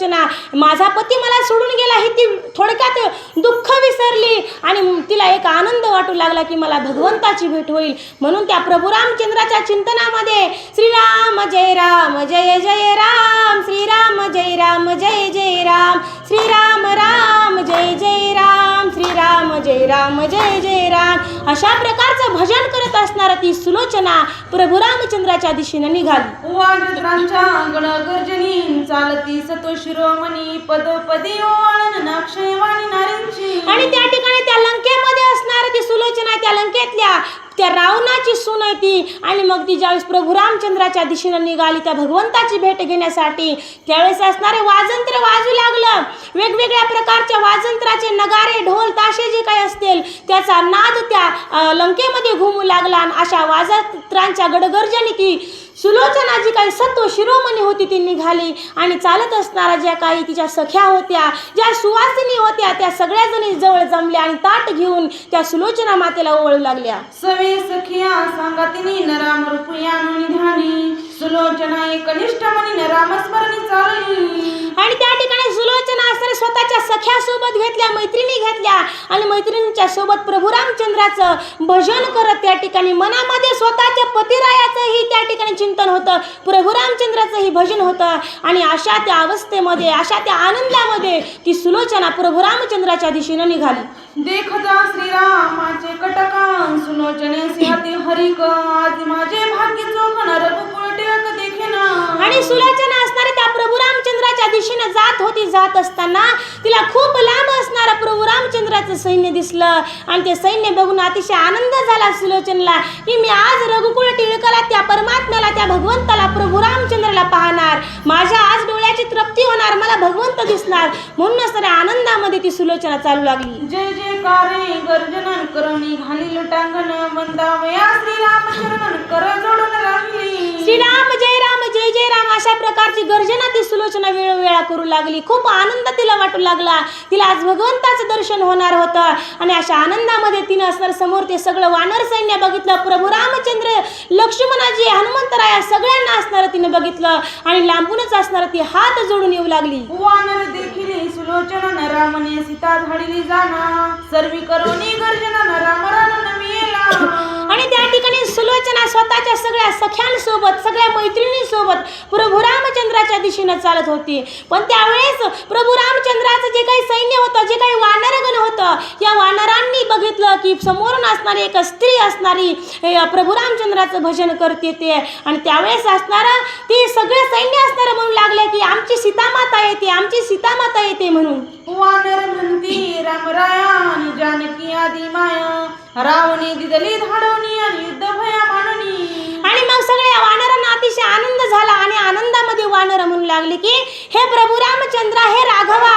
अरे असणारे त्या रावणाला आता भीती वाटली की त्या रावणाचा मुलगा असणारा मेघनाद त्या लक्ष्मणानं मारलेला आहे आणि म्हणून त्या ठिकाणी रावणाला आता युद्धाची खूप भीती वाटू लागली आणि म्हणून त्यांनी आपल्या माते सीताला पाठवलं असावं अशी त्या ठिकाणी सगळे वानर प्रभू रामचंद्राला म्हणू लागली. ऐकोनी वानरांचे वचन काय बोले रघुनंदन रावण जिवंत असत जाण सीता आपण देखो ना.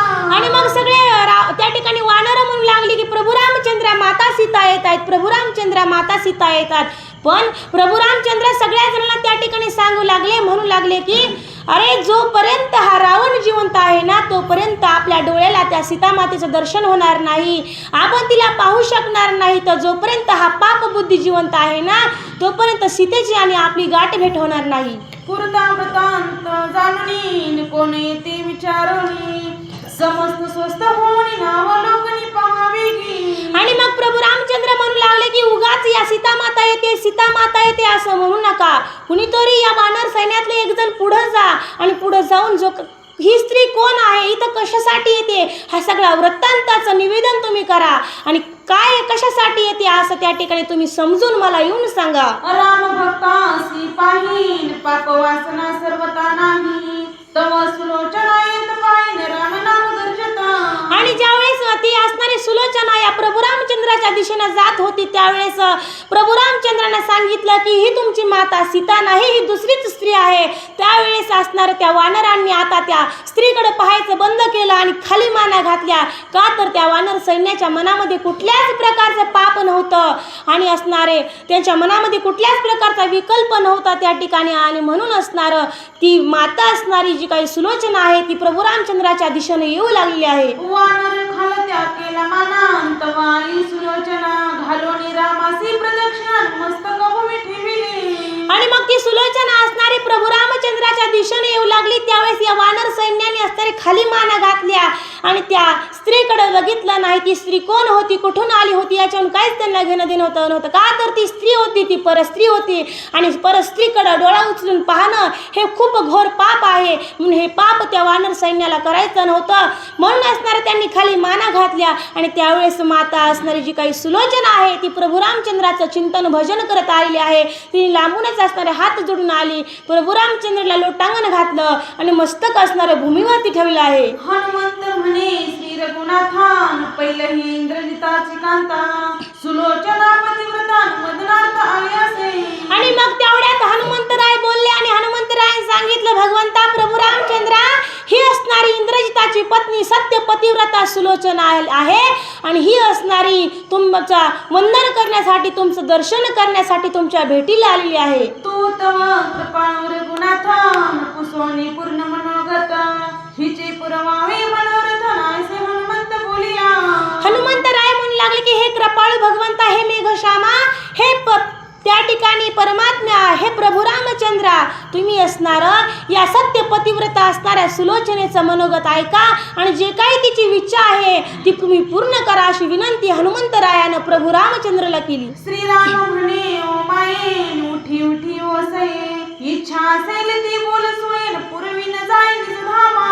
आणि मग भगवंत प्रभू रामचंद्राच्या चरणावरती त्या सुलोचना मातेने डोकं ठेवलं. त्यावेळेस प्रभू रामचंद्र म्हणू लागले की उठ उठ ओसये, इच्छा असेल ती काही बोल, तुझ्या मनामध्ये जी काही इच्छा आहे, जी काही मनोकामना आहे ती असणारी तू मला सांग, ती असणारी मी पूर्ण करीन. पूर्ण केल्याशिवाय मी माझ्या घरी जाणार नाही. तुझं काय मनोगत आहे ते मला असणार सांग. आयसे त्रिवार बोलतान सुलोचना गुठली तत्वता हृदय भुजादंडस्थान श्री रघुनाथ स्तवन करी. आणि मग असं प्रभू रामचंद्राचं 3 वेळा बोलणं सुलोचना मातेनं ऐकलं. आणि ऐकल्यानंतर माता सुलोचना उठल्या. तो जो काही पतिरायाचा हात होता तो हृदयावरती धरलेला होता. आणि तो हात हृदयावरती धरलेला असताना ती प्रभू रामचंद्राला विनंती करू लागली. जय जय ओ श्रीरामान भक्त का मंत्रमास्नी शरण आले मेघश्यामा चरण महिमा. जय जय ओ श्रीरामान भक्त काम कल्पद्रुमा मी शरण आले मेघश्यामा चरण महिमा कोण जाणे. आणि मग सुलोचना प्रभू रामचंद्राला त्या ठिकाणी म्हणू लागली की जय जय ओ श्री रामचंद्रा भक्त काम कल्पद्रुमा. भक्ताच्या मनामध्ये असणाऱ्या इच्छा पूर्ण करणारा भगवंता हे मेघश्यामा, मी तुम्हाला शरण आले. तुमचा चरण महिमा कोण जाणे. त्या ठिकाणी मी तुम्हाला शरण आलेले आहे. त्या ठिकाणी माझा तुम्ही उद्धार करा. मी तव तुझाने शरण वानरी इंद्रजिताची शिरजान आणि ती देवनी आपण सनातनला करावे. हे भगवंता, हे प्रभू रामचंद्रा, तुम्ही असणारी माझी विनंती पूर्ण करा. माझ्या पतिरायाचं शिरकमळ असणार तुमच्या वानरांनी त्या ठिकाणी या ठिकाणी आणलेलं आहे की तुम्ही मला असणार द्या आणि मला देऊन असणार सनात करा. भेटवावे सुमित्रान तो आम्हा स्वानंद सोयरा द्यावे इंद्रजिताच्या शरण विहित जाळ करीन. हे भगवंता, हे प्रभू रामचंद्रा, जो काही लक्ष्मण जे आहे असणारा आम्हाला स्वानंद सोयरा आहे का त्या लक्ष्मणामुळे आज माझ्या पतीचा उद्धार होते. त्या लक्ष्मणामुळे आज मला भगवंत प्रभू रामचंद्रा तुमची आज मला भेट होते. माझ्या डोळ्याची तृप्ती होते की मला आज भगवंताचं दर्शन होत आहे म्हणून.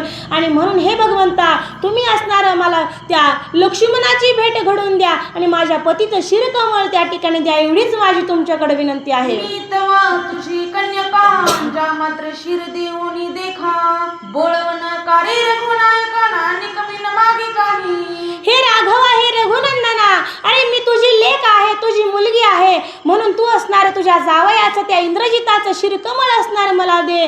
आणि ते शिरकमळ देऊन आमची तू बोलवण कर. मी आणि तुला काहीच मागत नाही, फक्त एवढंच मागते आणि ही माझी मागणी भगवंता तुम्ही पूर्ण करावी. आयसे बोलता सुलोचना हृदय कळवळला राम राणा अवलोकनी वानर सेना काय वचन बोलता. आणि मग सुलोचना मातेचं हे बोलणं त्या प्रभू रामचंद्रानं ऐकलं आणि भगवंत प्रभू रामचंद्र कळवळले. त्या ठिकाणी त्यांना भक्तावरती कळवळा आला. अंतकरण त्यांचं सद्गदित झालं. मया त्या भगवंताला फुटली त्या ठिकाणी. आणि अशी मया फुटल्यानंतर भगवंत प्रभू रामचंद्र त्या सगळ्या वानर सैन्याला विचारून काय म्हणतात ऐका. अहो सुग्रीवा जागवंता नळ निळांगदादी तत्वता विचार मानला की समजता इंद्रजित कांता काय बोले. भगवंत प्रभू रामचंद्र त्या ठिकाणी म्हणू लागले की अहो स्वामी, त्या ठिकाणी सुग्रीवा, हे हनुमंत राया, हे नळनीळ अंगद तरस तरळ, तुम्हाला असणार मी विनंती करतोय की ही असणारी इंद्रजिताची अर्धांगिनी पत्नी सत्य पतिव्रता सुलोचना आपल्याकडे आलेली आहे. हिचं पूर्ण मनोगत काय आहे, ही काय म्हणते ऐका तुम्ही. हे तव रावणाची सुनन आम्हा लागी आली शरण इंद्रजिताचे शिर देऊन गोळवण केली पाहिजे. अरे वानरांनो, या नळनीळ अंगद जामवंत हनुमंता, त्या ठिकाणी ही रावणाची सून आहे आणि ती आज आपल्याला शरण आली. ती म्हणते की माझ्या पतिरायाचा शिरकमळ देऊन माझी बोलवण केली पाहिजे. यावर तुमचं मत काय आहे, असा प्रश्न प्रभू रामचंद्रानं वानरांना विचारला. आयसे बोलता रघुनाथ सुग्रीव म्हणे वानरनाथ सुलोचने तुझा वृत्तांत कैसा दोरित समजला.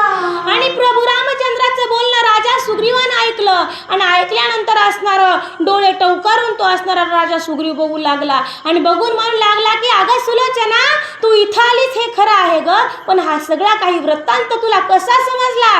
कारण ज्यावेळेस लक्ष्मणाचं आणि त्या इंद्रजिताचं युद्ध सुरू होतं त्यावेळेस काही लाईव्ह कॅमेरे लावले नव्हते. मग हा वृत्तांत तुला कसा समजला, का समजला, असं त्या ठिकाणी राजा सुग्रीव त्या सुलोचनेला विचारू लागला. शिराहिले वानरीन तुझ श्रुत झाले कवने परी भुजदंड धरिला हृदयावरीन तो झळकरी दाविला. आणि मग सुग्रीव राजा म्हणू लागला की आम्ही असणार तुझ्या नवऱ्याचं शिरकमळ या ठिकाणी आणलं हे तुला कळलं कसं. आणि असं म्हणल्यानंतर त्यानंतर असणारा त्या सुलोचनेने जो काही हृदयावरती धरलेला हात होता पतिरायाचा, हा असणारा ताबडतोब दाखवलेला आहे. परिसेवानर नाता सुग्रीवान माझे अंगण भूमीवरी बरवा भुजदंड आला जेव्हा प्रार्थना तेव्हा मी केली. आणि मग सुलोचना माता म्हणू लागली की राजा सुग्रीवा, अहो ज्यावेळेस हा भुजदंड हा हात माझ्या पतिरायाचा माझ्या अंगणामध्ये येऊन पडला ना, हा त्यावेळेस मी हाताला विनंती केली आणि विनंती करून मी विचारलं आणि त्यावेळेस मला सांगितलं. काय सांगितलं ऐका. पाचबद्ध भूमीवरील वर्तमान लिहिले सविस्तरी तो हा भुजदंड हृदयावरील म्हणून निर्धार दाविला.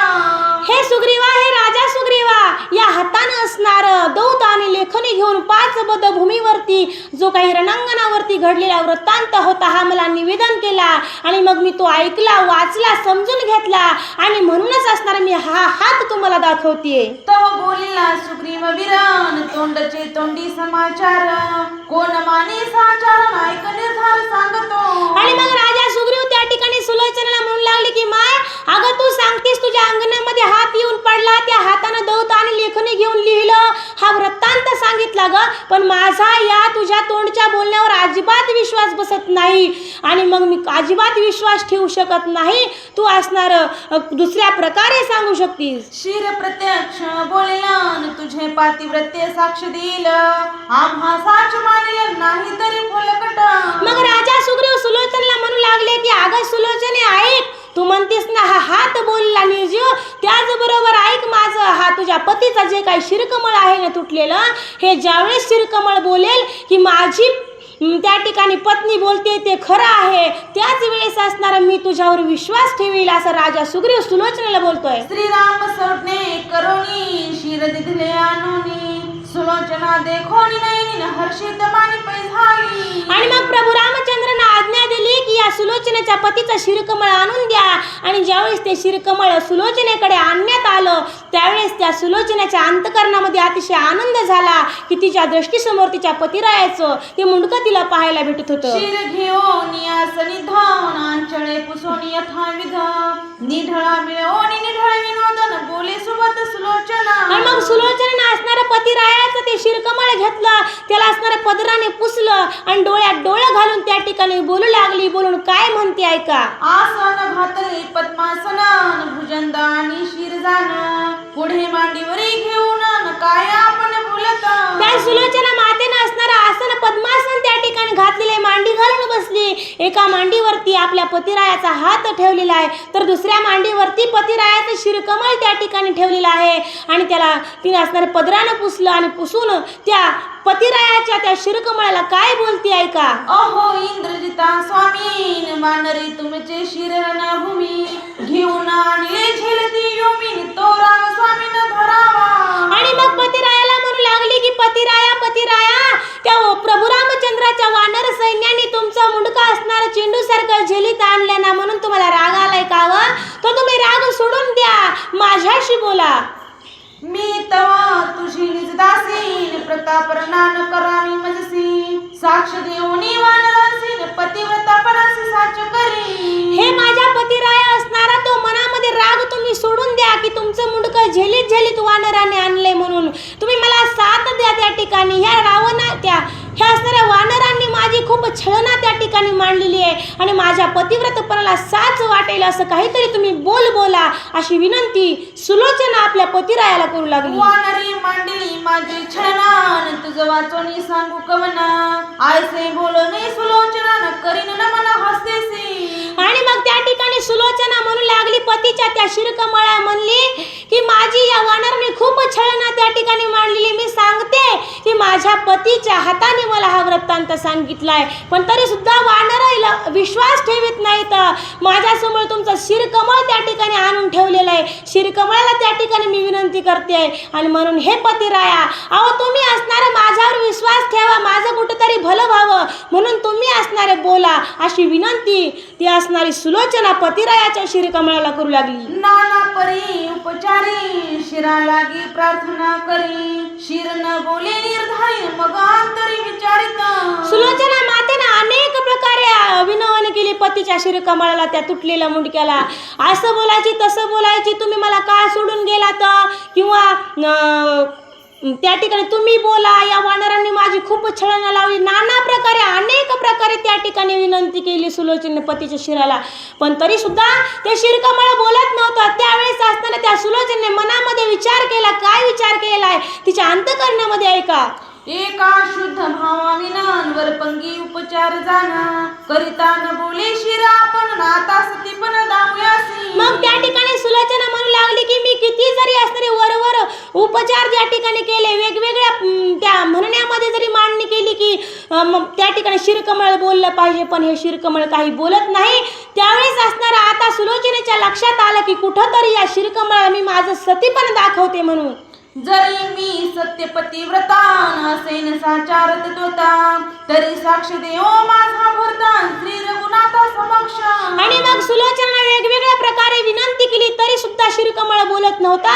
त्यावेळेस त्या सुलोचनेने हात जोडले आणि त्या शिरकमळाला म्हणू लागली की जर मी असणारे सत्य पतिव्रता असेल ना तरच माझ्या पतीचं शिरकमळ बोलल, अशी त्या ठिकाणी विनंती त्या सुलोचनेनं त्या शिरकमळाला केली. माझ्या पतिरायाचं शिरकमळ प्रभू रामचंद्राच्या समक्ष बोललं पाहिजे तरच मी सत्यपतिव्रता आहे.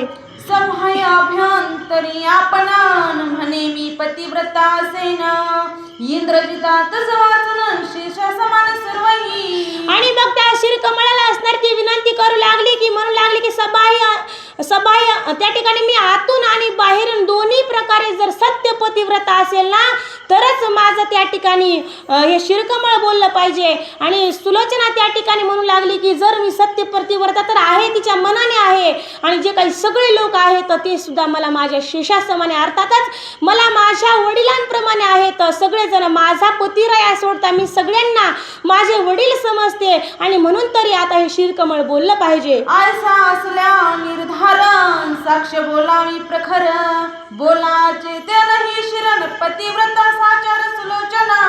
सुलोचना विनंती करू लागली की हे पतिराया मी जर सगळेजण जे काही आहेत या सृष्टीमध्ये ते सगळ्यांना मी माझ्या वडिलांसमान त्या ठिकाणी समजते, आणि तुम्ही आता तरी असणारे बोला. जर मी सत्य पतिव्रता असेल तर तुम्ही असणारे बोलले पाहिजेत अशी विनंती सुलोचना वेळोवेळी त्या ठिकाणी पतिरायाच्या शिरकमळाला करू लागली. ऐकता सतीचे उत्तरण थरथरल्याचे ते नशीर देखता श्रीरामचंद्र साक्ष साचरण वादे. आणि मग हे असणारे खडतर बोल असणारे त्या सुलोचनाचं त्या शिरकमळानं ऐकलं, आणि त्यावेळेस असणार ते शिरकमळ थरथर करू लागलं, त्याच्यामध्ये प्राण आला, आणि प्राण आल्यानंतर असणार ते काय बोलू लागलं ऐका. जैसा रामचंद्र सत्य सत्यम तैसे सुलोचनेचे पातिव्रत्य जाणून या इत्यद्भुतन कार्य निश्चित करी स्वामी. आणि मग त्यावेळेस असणार ते शिरकमळ बोलू लागलं, काय म्हणू लागलं की हे प्रभू रामचंद्र, अरे तू जसा काही सत्य प्रतिज्ञा आहेस ना, जसा तू सत्य आहेस तसंच माझ्या पत्नीचं, माझ्या अर्धांगिनीचं, या सुलोचनेचं सुद्धा पतिव्रत्य पण त्या ठिकाणी सत्य आहे, हिचं व्रत्य सत्य आहे, असं त्या ठिकाणी त्या सुलोचनेच्या पतीचं शिरकमळ बोलू लागलं. आळसी साक्ष देता शिरण मानरे केला जे जकार सुखावला श्रीरामचंद्रन चिंता दुर्लक्ष मना. आणि मग प्रभू रामचंद्रानं असणार त्या तुटलेल्या शिरकमळाचं बोलणं ऐकलं. त्यावेळेस असणाऱ्या सगळ्या वानरांना प्रभू रामचंद्राला अतिशय आनंद झाला, आणि आनंदामध्ये सगळ्या वानरांनी जय जयकार केला. प्रभू रामचंद्र भगवान की जय. केवळ चैतन शिरण साक्ष बदले पैसाचार संतोषोनी श्रीरामचंद्रन काय उत्तर बोलता. त्या ठिकाणी ते असणारं शिरकमळ निर्जीव होतं, कारण त्या असणाऱ्या इंद्रजिताचा शिरपात त्या ठिकाणी लक्ष्मणाने केला होता. धड इगळीकडे पडलं होतं, हात इगळीकडे पडले होते, मुंडकं इगळीकडे पडलं होतं, पण असणाऱ्या ती इंद्रजिताची पत्नी सत्य पतिव्रता होती, म्हणून असणार तिच्या बोलण्यामुळं असणारं त्या शिरकमळामध्येही प्राण आला, आणि तो बोलू लागला की ज्याप्रमाणे प्रभू रामचंद्र सत्य आहे त्याच प्रकारे त्या सुलोचनेचं पतिव्रत्य सुद्धा सत्य आहे. म्हणून सगळ्या जणांना असणारा आनंद झाला, त्या प्रभू रामचंद्रालाही आनंद झाला. पण या ठिकाणी आमच्या लक्ष्मणाला अतिशय दुःख झालं की लक्ष्मणाला वाटू लागलं की ज्याच्यासाठी मी असणार एवढं कष्ट घेतलं, 14 वर्ष निराहारी राहिलो, पाणी पिलं नाही, जेवण केलं नाही, मला खूप कष्ट सहन करावं लागलं या इंद्रजिताला मारण्यासाठी, आणि याचा शिरकमळ आता असणार सजीव झालंय त्या ठिकाणी बोलू लागलंय आणि माझा बंधुराया आता कळवळलाय त्या ठिकाणी माझ्या बंधुरायाला मया फुटली आता काय होतंय म्हणून भीती लक्ष्मणजींना वाटू लागली. रघुनंदन म्हणे सुलोचना काय इच्छा ते बोलणे काय मागस देईन सजन प्रसन्न वदने बोलिला. आणि मग भगवंत प्रभू रामचंद्रला अतिशय आनंद झाला आणि आनंदामध्ये भगवंत प्रभू रामचंद्र बोलू लागले की सुलोचने अगं काय इच्छा आहे हे साजने तुझं काय मनोकामना आहे तुझी इच्छा काय आहे ती असणारे तू बोल त्या ठिकाणी मी पूर्ण करतो. सुलोचना म्हणे श्रीरामान भक्त काम कल्पद्रुमा पती शिर देवोनी आत्मान पुनर्जन्म देऊ नको. आणि मग सुलोचना त्या प्रभू रामचंद्र म्हणू लागली की हे प्रभू रामचंद्रा हे भक्त काम कल्पद्रुमा भक्ताच्या मनामध्ये असणाऱ्या कल्पना भक्ताच्या मनामध्ये असणाऱ्या इच्छा पूर्ण करणाऱ्या भगवंता माझी कोणतीच इच्छा नाही माझी फक्त एवढीच इच्छा आहे की असणाऱ्या माझ्या पतीचं शिरकमळ असणार तुम्ही मला द्यावं आणि माझा उद्धार करावा. तुझ्या चरणी अक्षय वासन तुझ्या नामी दृढ विश्वास हेच देवोनी आत्मासन निज धामास बोळवी. आणि त्या ठिकाणी सुलोचना म्हणू लागली की प्रभू रामचंद्र भगवंता फक्त आणि फक्त माझ्या पतीचं शिरकमळ तुम्ही मला असणार द्या आणि मला असणारा पुनर्जन्म देऊ नका. माझी अजिबात इच्छा शिल्लक राहील नाही की पुनर्जन्म घ्यावा म्हणून असणारा भगवंता तुम्ही असणार मला पुनर्जन्मही देऊ नका. तुमच्या चरणी अखंड वास तुमच्या नामी दृढ विश्वास सतत माझ्या मुखामध्ये भगवंता तुमचं नाम आलं पाहिजे. तुमच्या चरणाजवळ असणारी आम्हाला जागा द्या एवढी विनंती तुम्ही आमची त्या ठिकाणी मान्य करा. आरसे मागे सुलोचना संतोषला रंगराना पावाला क्षणी निज भवना आशीर्वचना जाण माझ्या. आणि मग प्रभू रामचंद्रलाही अतिशय आनंद झाला आणि भगवंता त्या ठिकाणी सुलोचना मातेला आशीर्वाद त्या ठिकाणी देऊ लागले आणि म्हणू लागले की तुमचाही त्या ठिकाणी उद्धार होईल तुम्हाला माझ्या चरणावर जवळ त्या ठिकाणी जागा देतो तुमचा त्या ठिकाणी उद्धार होईल तुमचा नामावरती दृढ विश्वास राहील आणि तुमचाही उद्धार होईल म्हणून असणारा प्रभू रामचंद्रांनी आशीर्वाद दिला की तुम्ही सुखी व्हाल अक्षय व्हाल तुमचा अजिबात क्षय त्या ठिकाणी होणार नाही तुम्ही धन्य व्हाल म्हणून. आणि होनी हर्षान्वितन काय बोलला रघुनाथ आता उठवीन इंद्रजितन म्हणून हस्त उचलिला. आणि मग तेवढं तर असणार बोलू लागले प्रभू रामचंद्र की तुम्ही खूप सुखी होताल तुमचा उद्धार होईल तुम्हाला त्या ठिकाणी चारही मुक्ती भेटतील. पण अजूनही त्या ठिकाणी प्रभू रामचंद्र उदार झाले आणि उदार होऊन म्हणू लागले की हात उचलला त्याने पद्महस्ताने म्हणू लागले की मी आत्ताचे आत्ता असणार या इंद्रजिताला जिवंत करतो म्हणून. तेव्हा बोलिला हनुमंत वीरान स्वामींनी हा परोपकार पुरे करावा विचार समग्र नाता उदार न व्हावे. आणि मग त्यावेळेस असणारे या प्रभू रामचंद्राचं अंतकरण खूप दयाळू झालं आणि त्या प्रभू रामचंद्राला पाझर फुटला मायेचा. त्यावेळेस हनुमंतरायाच्या लक्षात आलं आणि मग हनुमंतराय म्हणू लागले की बाबा या क्रूर राक्षसाला मारण्यासाठी किती असणार आतूनच आम्हाला कष्ट घ्यावं लागलंय. हा असणारा भयंकर क्रूर अशा प्रकारचा इंद्रजित होता याला आम्ही आता त्या ठिकाणी लक्ष्मणानं मारलंय. पण आता जर प्रभू रामचंद्र उदार झाले तर हा परत राक्षस जिवंत होईल नवे त्या असणाऱ्या गोष्टी करील. आणि म्हणून त्या ठिकाणी हनुमंतराय म्हणू लागले की हे स्वामी हे प्रभू रामचंद्रा एवढाच विचार इथंच थांबवा तुम्ही आता अधिक उदार होऊ नका अशी विनंती हनुमंतरायानं प्रभू रामचंद्राला केली. तो बोलिला लक्ष्मणान हनुमानाचे वचन प्रमाण स्वामीनी करोनी आपण आज्ञापन द्यावे सुलोचने. आणि मग असणाऱ्या हनुमंतरायाचं ते सगळं बोलणं लक्ष्मणानं ऐकलं आणि लक्ष्मणजी म्हणू लागले की हनुमंतरायाचं बोलणं अगदी असणार खरं आहे अगदी बरोबर आहे. आणि म्हणून हे प्रभू रामचंद्रा तुम्ही पुरेपूर अशा प्रकारचा विचार करावा आणि विचार करून असणार पुढचं कार्य पार पाडावं. सुग्रीव बोली सुलोचने प्रती शिर घेऊन निघतो रीती विलंबन करावे अर्जुन जाय निश्चितीने जमाये.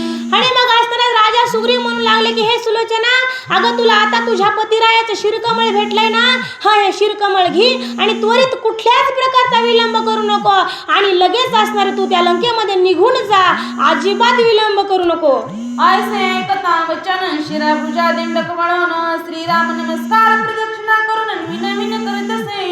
आणि मग असणारा त्या माता सुलोचनेनं त्या पतीचा शिरकमळ असणारं घेतलं तो हात घेतला स्वतःच्या हृदयाला लावला आणि हृदयाला लावून त्या प्रभू रामचंद्राला विनंती त्या ठिकाणी करू लागली. विनवणी करते की काय विनवंती करते ऐका. ऐक स्वामी रघुनाथा आजींचा दिवस युद्ध वार्ता आपण न करावी सर्वथान मान रापले आवरावे. हे भगवंता प्रभू रामचंद्रा तुम्ही असणारी माझी एक विनंती पूर्ण करा. माझी एक इच्छा आहे की तुम्ही आज असणारे तुमचे वानरगण त्या रणभूमीच्या ठिकाणी युद्ध करण्यासाठी पाठवू नका. तुमचे आज असणारे हे वानर आवरा. माझी एवढी इच्छा आहे असणार ती तुम्ही पूर्ण करा. अवश्य म्हणे रघुनंदनन करे सुग्रीवाज्ञापन. आजींचा दिवस वानरगण नरनकंदना न जावे. आणि मग प्रभू रामचंद्राने सांगितलं, राजा सुग्रीवा, आज कुठल्याच प्रकारचं युद्ध झालं नाही पाहिजे. आपले वानर तुम्ही आवरा. जे काही सुलोचनाचं म्हणणं होतं हे असं आपण पूर्ण करू. असे होता सुलोचना भुजदंड आणि शिरजाना. मस्तकी वाहुनी रणांगणांनी कुंबळे जात झाली. आणि मग त्या राजा सुग्रीवाचं त्या प्रभू रामचंद्राचं बोलणं त्या सुलोचना मातेनं ऐकलं आणि ऐकून असणार तो हात आणि असणार ते शिरकमळ घेतलं. आणि ज्या ठिकाणी त्या पतिरायाचं शिरकमळ त्या पतिरायाचा धड असणारा आणि एक हात त्या निकुंबलेच्या ठिकाणी पडला होता, त्या ठिकाणी ती सुलोचना माता निघाली. त्या ठिकाणी इथंच मी कथा सांगायला म्हणजे स्टॉप करते. इथंच पूर्ण विराम त्या ठिकाणी देते, कारण बाळ माझं उठलेले. प्रभू रामचंद्र भगवान की जय.